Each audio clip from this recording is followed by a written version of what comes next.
Existe una imagen que todos hemos visto alguna vez.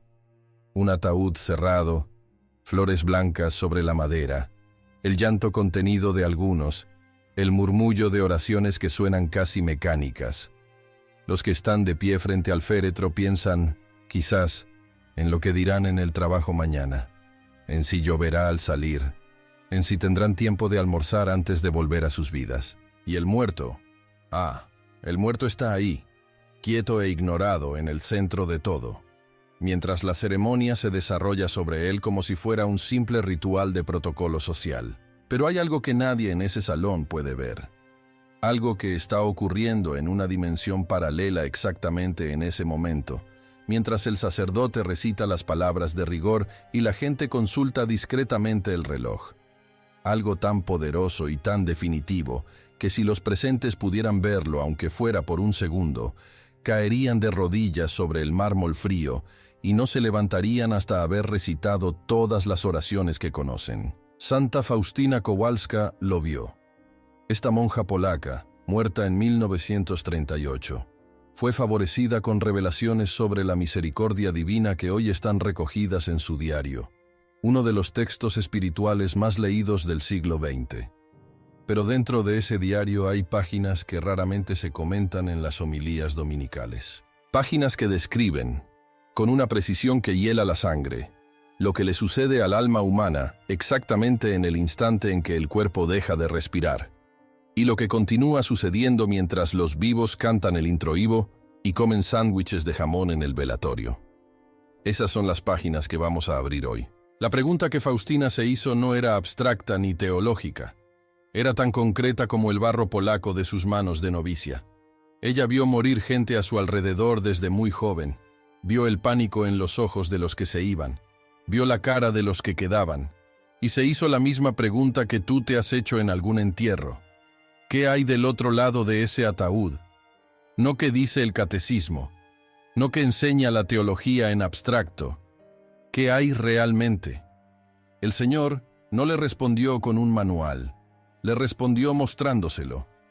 Y lo que Faustina vio en esas visiones cambiará para siempre la manera en que miras a los que amas, la manera en que miras tu propia vida y la manera en que miras ese espejo cada mañana sabiendo que hay un día en que tú también serás el del ataúd.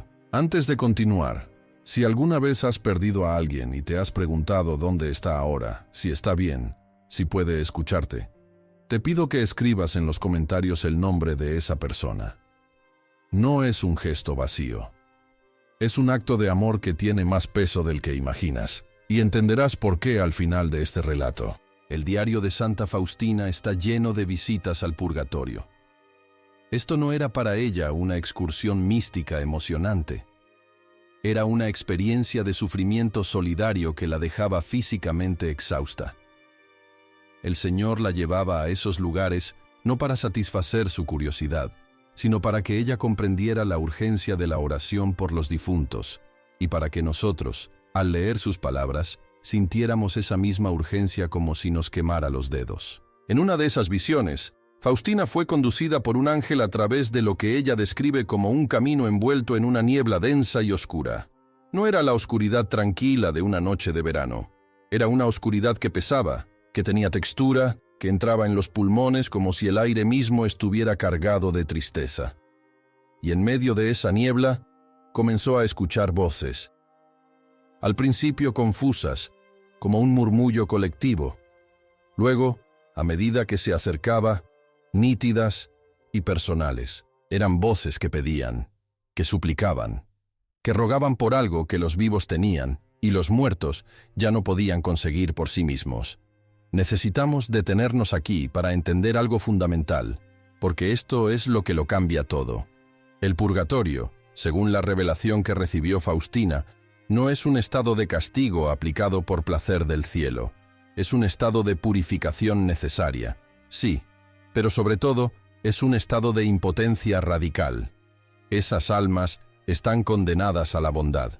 Ya no pueden pecar, ya no pueden alejarse de Dios, ya no pueden elegir el mal.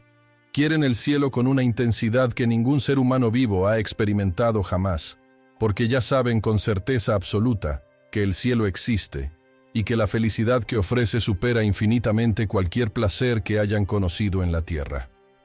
Saben que están a punto de entrar, pero no pueden moverse solas.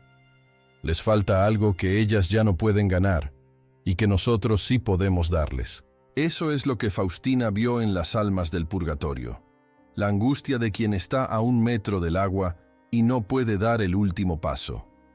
Y lo que esas almas pedían con sus voces, lo que convertía el purgatorio en un lugar de sufrimiento activo, no era alivio físico, no era comida, no era compañía, era oración. Oraciones de los vivos, misas ofrecidas por sus almas, el sacrificio de quienes aún caminaban sobre la tierra y podían todavía hacer méritos, todavía pedir, todavía actuar. Esta revelación tiene una consecuencia práctica de consecuencias inmensas que muy pocos extraen en toda su profundidad. Los muertos nos necesitan, no de manera metafórica, de manera real, urgente y específica. Cada vez que alguien muere, su alma, en el momento exacto del último latido, se encuentra repentinamente en un estado de lucidez total. Todo lo que fue, todo lo que hizo, todo lo que amó y todo lo que descuidó, se presenta ante ella con una claridad que no admite interpretaciones ni excusas. Faustina describió este momento con palabras que parecen salidas de una sala de cirugía, más que de un libro de espiritualidad. El alma, dijo, se ve a sí misma tal como es, no como ella se imaginaba que era. Y esta visión de sí misma no es un juicio que viene de fuera, es el alma reconociéndose. Como cuando enciendes la luz en una habitación que llevabas años viendo en la penumbra y de repente ves todo lo que estaba ahí. El polvo acumulado, las grietas en la pared, los objetos rotos que nunca reparaste. El alma ve todo eso en un instante y sabe exactamente cuánto polvo hay que limpiar antes de poder entrar a la sala donde están todos los que llegaron perfectamente preparados para la fiesta. Mientras tanto, arriba en la tierra está el funeral. El ataúd está cerrado. La familia elige la música. Alguien discute si comprar las flores blancas o las rosadas. El sacerdote consulta sus notas. Y nadie, o casi nadie, sabe que en ese preciso instante, el alma del difunto está comenzando el viaje más importante de toda su existencia. Y que lo que ocurra en los días, semanas y meses siguientes en las oraciones de los vivos, determinará en buena medida cuánto tardará en completar ese viaje. Faustina fue especialmente explícita sobre algo que el mundo moderno ha olvidado casi por completo: el peligro de los funerales sin oración, de los entierros que son más protocolo social que acto espiritual. Ella describió, con una tristeza que traspasa las páginas de su diario, cómo algunas almas aguardaban con una esperanza desesperada las oraciones de sus seres queridos, y cómo esa esperanza se iba apagando lentamente cuando los vivos, absorbidos por los trámites, la herencia, la distribución de los objetos del difunto, olvidaban rezar por él, no por maldad, por ignorancia, por no saber lo que está verdaderamente en juego. Hay una escena del diario que es particularmente estremecedora. Faustina describe cómo una vez, durante uno de sus estados de contemplación profunda, fue llevada a ver el momento en que un alma que acababa de morir comparecía ante Dios. No era una persona monstruosa, era alguien ordinario, con una vida ordinaria, con virtudes y pecados ordinarios. Y Faustina vio cómo el Señor miraba esa alma con una misericordia que no se puede describir con el vocabulario de los hombres. No había furia, no había condena inmediata. Había una pregunta que no era una pregunta sino un ofrecimiento. ¿Quieres mi misericordia? El problema, y aquí está el nudo que no se puede desatar con retórica bonita, es que esa decisión ya estaba tomada en vida. El alma que se presenta ante Dios con cierta dureza, con ciertos apegos que nunca quiso soltar, con portones internos que mantuvo cerrados a lo largo de décadas, no puede de repente abrirlos de par en par solo porque ahora ve con claridad. La voluntad no cambia de orientación fundamental en el momento de la muerte. Se confirma. Lo que amabas en vida es lo que traes contigo. Lo que despreciabas en vida es lo que dejas fuera. Esta es la enseñanza más incómoda de las revelaciones de Faustina, la que nadie pone en los carteles motivacionales. La muerte no corrige, revela. No te hace mejor persona. Te muestra qué persona eras en realidad. Y lo que eras en realidad es lo que heredas para la eternidad. Pero el Señor le explicó a Faustina que precisamente por eso había dado a los hombres la devoción a la divina misericordia, especialmente en la hora de la misericordia, las 3 de la tarde, la hora de la agonía en la cruz. Le dijo que quien invocara su misericordia en esa hora, o quien rogara por un moribundo en ese instante, obtendría gracias que no se conseguirían en ninguna otra circunstancia. Era la puerta de emergencia, el paracaídas de reserva, la última oportunidad de una misericordia que no pregunta cuántos pecados acumulas, sino si al final, en ese último instante, abres aunque sea un resquicio de la voluntad hacia Él. Faustina también reveló algo sobre los funerales que nos interpela directamente a los que seguimos vivos.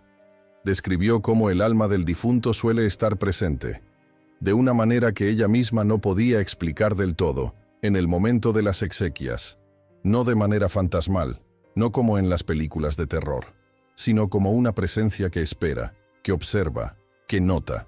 Nota si los que la amaron rezan o solo lloran. Nota si se ofrece la misa por ella, o si la misa es un acto protocolario que no interrumpe demasiado la agenda del sacerdote. Nota si alguien, uno solo, se detiene verdaderamente a pedir misericordia por su alma con fe genuina y no con las palabras de memoria que se recitan como quien completa un formulario. Y aquí viene el momento en que esta revelación nos obliga a mirarnos a nosotros mismos. Pensemos en los últimos funerales a los que hemos asistido. ¿Rezamos de verdad? Pedimos al Señor que tuviera misericordia de esa alma, que limpiara lo que necesitara ser limpiado, que la recibiera con toda la bondad de su amor. ¿O simplemente estuvimos ahí, correctamente vestidos de negro, esperando a que terminara todo para ir a tomar el café? No hay acusación en esta pregunta. Solo hay urgencia. Porque el tiempo pasa, y las oraciones que no dimos ayer no se pueden dar retroactivamente con la misma eficacia. Cada día es una oportunidad de saldar una deuda de amor con alguien que ya no puede ganarse lo que le falta, y que nos espera desde el otro lado de esa cortina invisible. Faustina fue también testigo del momento inverso, el del alma que llega al umbral de la eternidad limpia, libre, preparada. Ella describió esa escena con palabras que parecen escasas para lo que intentan transmitir. Un alma así, dijo, era recibida con una alegría que sacudía el universo espiritual entero. No porque Dios necesite celebrar, sino porque esa alegría es la naturaleza misma de lo que ocurre cuando el amor finalmente se encuentra consigo mismo sin obstáculos. Era como ver dos ríos que han corrido paralelos durante toda la vida, y que en ese momento se funden en un mismo cauce, y ese cauce no tiene fin ni orillas que lo contengan. Pero la condición para llegar así no era haber sido perfecto. Era haber dejado que el amor de Dios actuara sobre uno, haber cedido, aunque fuera con resistencia y con lágrimas, al trabajo de purificación que comienza en vida. Las almas que llegaban así habían sufrido, sí, habían tenido cruces que a veces les parecieron injustas, incomprensibles, innecesariamente pesadas. Pero en ese momento de encuentro, el dolor pasado no era ni siquiera un recuerdo amargo. Era la cicatriz que acreditaba la batalla ganada. Y entonces Faustina entendió algo que quizás nunca había formulado con tanta claridad. Que la vida entera, con todo lo que tiene de dolor y de gozo, de esperanza y de fracaso, es la preparación de esa llegada. Que nada de lo que ocurre en la tierra es gratuito ni caprichoso. Que cada momento en que elegimos el amor aunque cueste, cada momento en que perdonamos cuando preferíamos guardar el rencor, cada momento en que rezamos aunque no tengamos ganas, está construyendo algo en el alma que la muerte no borrará, sino al contrario revelará en todo su esplendor. Esta revelación nos deja con una tarea que no es abstracta. Es tan concreta como el teléfono que tienes en la mano ahora mismo. Primero, reza hoy por tus muertos. No mañana, hoy. Menciona sus nombres. Pide misericordia para ellos por cualquier deuda que puedan tener pendiente. Esa oración no cae en el vacío. Llega. Tiene peso real en una realidad más real que la que ven tus ojos. Segundo, no ignores la hora de la misericordia. Las 3 de la tarde. Un momento de silencio. Una invocación corta, pero hecha con fe. En esa hora, según la revelación recibida por Faustina, la misericordia de Dios está abierta de una manera que supera la comprensión humana.